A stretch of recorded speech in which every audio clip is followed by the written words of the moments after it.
अस्सलाम वालेकुम स्टूडेंट्स, आज हम बात करने वाले हैं कोरिलेशन कोफिशिएंट पर। इससे पहले जो मैंने वीडियो बनाई थी उसमें आपको डिटेल में समझाया था कि कोरिलेशन बेसिकली होता क्या है, मतलब हमने उसको थ्योरेटिकली एक्सप्लोर किया था, उसका मतलब समझा था और साथ साथ मैंने आपको स्कैटर डायग्राम्स के जरिए भी डिफरेंट टाइप्स ऑफ कोरिलेशन भी बताए थे।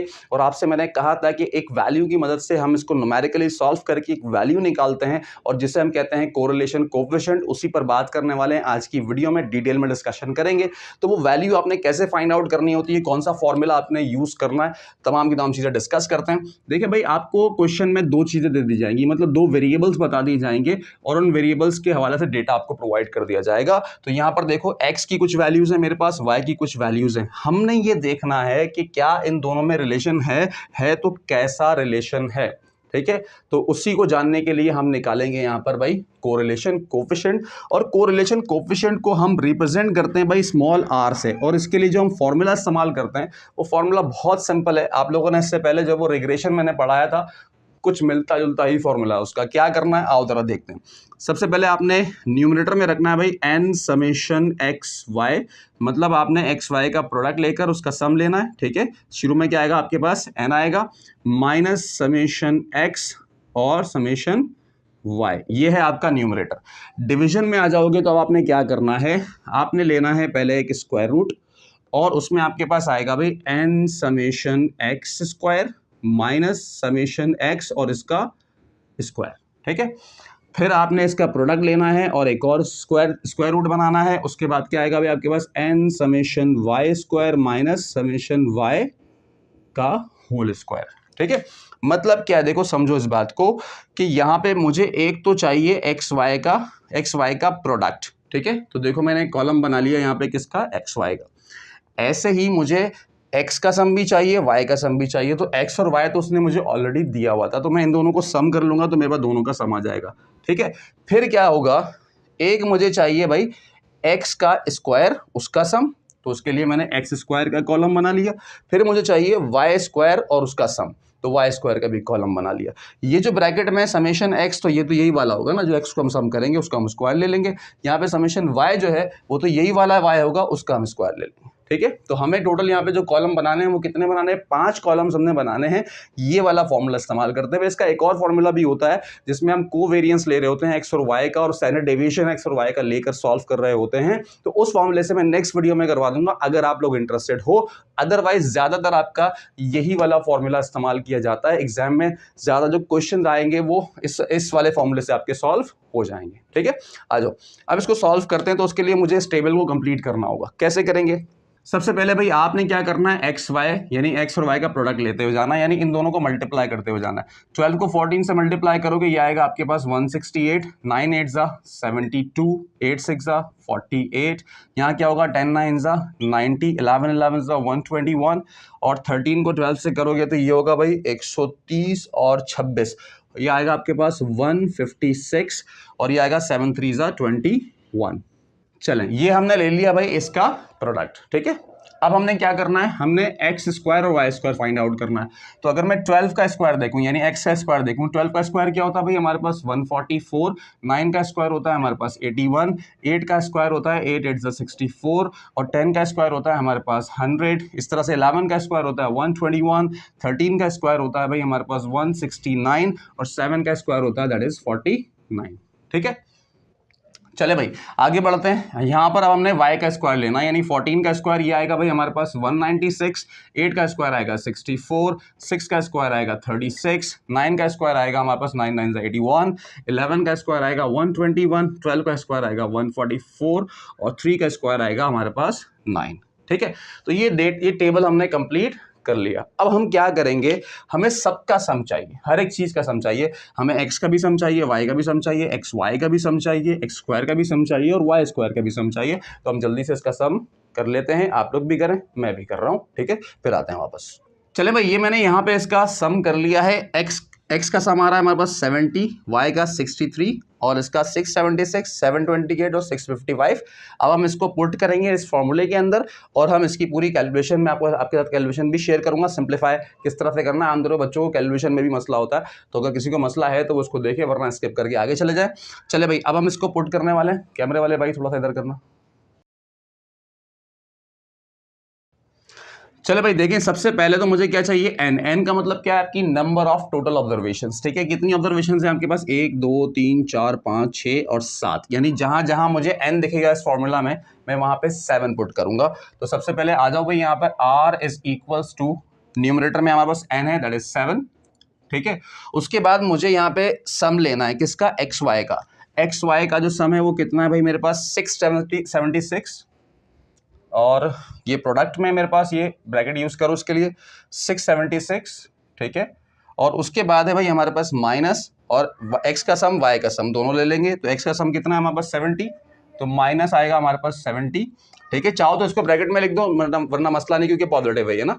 उसके बाद है हमारे पास 63। ठीक है, तो हमने यहाँ पे क्या ले लेना है, 63। अगर किसी को बच्चे को मसला है तो ये लो प्रोडक्ट में ले लो, कोई मसला नहीं, एक ही बात है। ठीक है, अच्छा अब हम आते हैं डिनोमिनेटर में। डिनोमिनेटर में हमने क्या करना है भाई, हमें यहाँ पे स्क्वायर रूट और पहले वाला स्क्वायर रूट थोड़ा छोटा लिखूंगा, जगह कम है वहाँ पर।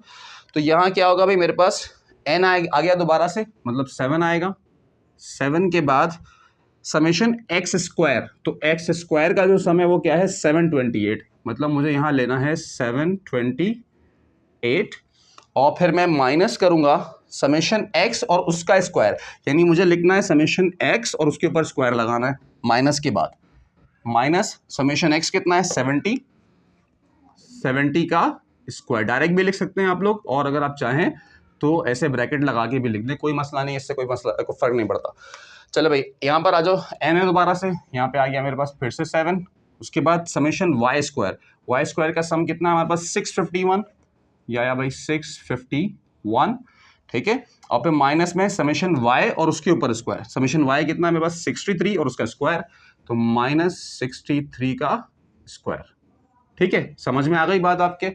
आप लोग क्या करें, अब पहला काम क्या करना है, आपने 7 को 676 से मल्टीप्लाई करना है। यह आएगा भाई हमारे पास 4732, 4732। ठीक है, अच्छा फिर आप क्या करेंगे, माइनस साइन लगाएंगे और 70 को मल्टीप्लाई करना है आपने 63 से। यह आएगा भाई 4410, 4410 डिवाइड करेंगे उसके बाद। ठीक है, अब नीचे आपने क्या करना है, ये स्क्वायर रूट रहने दो ऐसे ही। ठीक है, आप अभी स्क्वायर रूट के अंदर का सॉल्व कर लो। पूरी कैलकुलेशन इसलिए करवा रहा हूँ, काफ़ी सारे बच्चे मुझे कहते हैं कि सर कैलकुलेशन करवा दिया करें पूरी, डायरेक्ट ना करवाया करें, तो इसलिए करवा रहा हूँ। किसी को कैलकुलेशन आती है तो स्किप कर दो, कोई इशू नहीं है, जिसने समझनी है कैलकुलेशन वो देखता रहे। अब क्या करूँगा, स्क्वायर रूट लगाया, अब 7 को 728 से मल्टीप्लाई करोगे।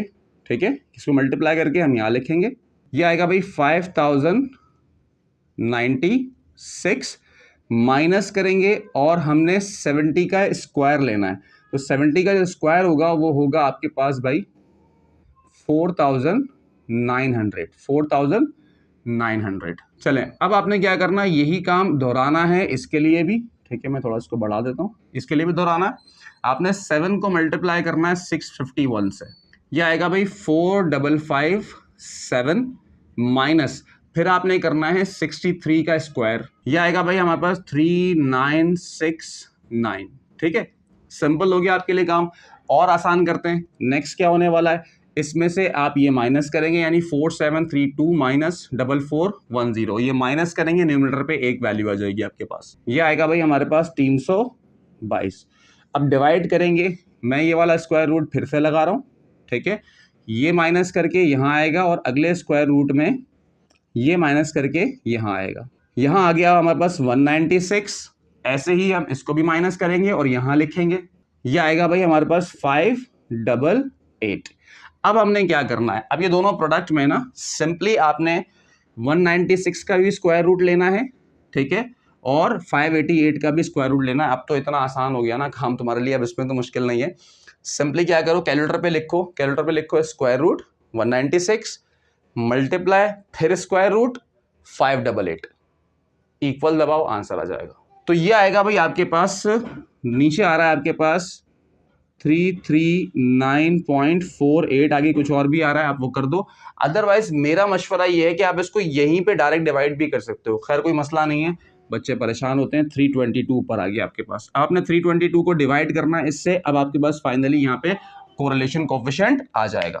तो इसका जो जवाब आएगा आपके पास वो आ रहा भाई 0.948 है। ठीक है, अगर आप ज़्यादा डेसिमल लोगे तो वो 49 तक, यानी अप्रॉक्सीमेट कितना है 0.95। ठीक है, अच्छा अब ये जो 0.95 निकला है ना, अब इसका हमने समझना है मतलब। उसके लिए मैं ये सब दोबारा मैं ये मिटा रहा हूँ, अब आपको पूरा मतलब समझा रहा हूँ कि ये जो वैल्यू आपके पास कोरिलेशन कोएफिशिएंट की वैल्यू आती है, अब आपने इसको इंटरप्रेट कैसे करना है, इसके ऊपर कमेंट कैसे करना है, इस पर बात करते हैं। ठीक है, आ जाओ।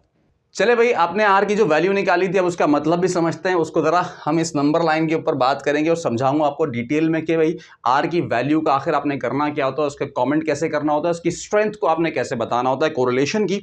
तो देखो, हमेशा एक बात याद रखो कि आपकी आर की जो वैल्यू है वो हमेशा -1 से +1 के बीच में रहेंगी, इंक्लूडिंग -1 एंड +1। यानी मैं कहूंगा कि आर जो है वो, यानी correlation coefficient is always greater than और इक्वल्स टू -1 और लेस देन और इक्वल्स टू +1, ये इसके बीच में रहेगा हमेशा, इसी के बीच में ही आपको वैल्यूज मिलेंगी।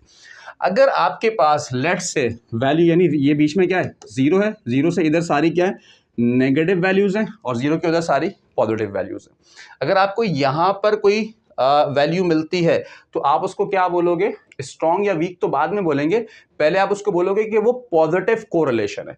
0 से इधर यानी नेगेटिव वैल्यूज मिलती हैं तो आप उसको क्या बोलोगे, नेगेटिव कोरिलेशन। ठीक है, अगर नेगेटिव कोरिलेशन आपके पास आता है और पूरा पूरा -1 आ जाता है तो उसका नाम क्या होगा, उसे हम बोलेंगे भाई perfect negative correlation, perfect negative correlation. ठीक है, और ऐसे ही अगर आपके पास +1 आ जाता है आपका कोरिलेशन, तो एक बात अंडरस्टूड है कि सर ये पॉजिटिव कोरिलेशन है, लेकिन इसका नाम क्या होगा, इसको बोलेंगे हम परफेक्ट पॉजिटिव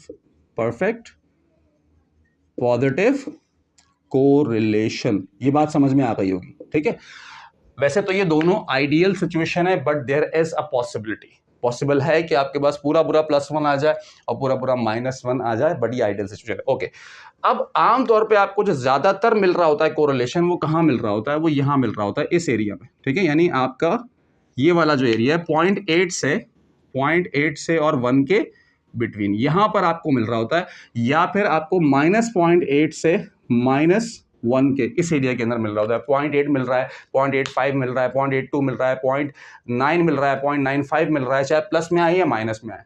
तो उस इस एरिया को हम क्या बोलेंगे, यहां पर अगर कहीं मिलता है आपको, जैसे कि अभी हमने जो क्वेश्चन सॉल्व किया है उसमें हमें क्या मिला था, उसमें हमें मिला 0.95 पॉजिटिव का, तो मैं क्या बोलूंगा, उसको बोलूंगा स्ट्रॉन्ग पॉजिटिव कोरिलेशन। ये क्या कहलाएगा मेरा, स्ट्रॉन्ग पॉजिटिव कोरिलेशन। मतलब हमारे जो दो वेरिएबल्स थे एक्स और वाई, उन दोनों के दरमियान में स्ट्रॉन्ग रिलेशनशिप पाया जाता है। और कैसा है, पॉजिटिव।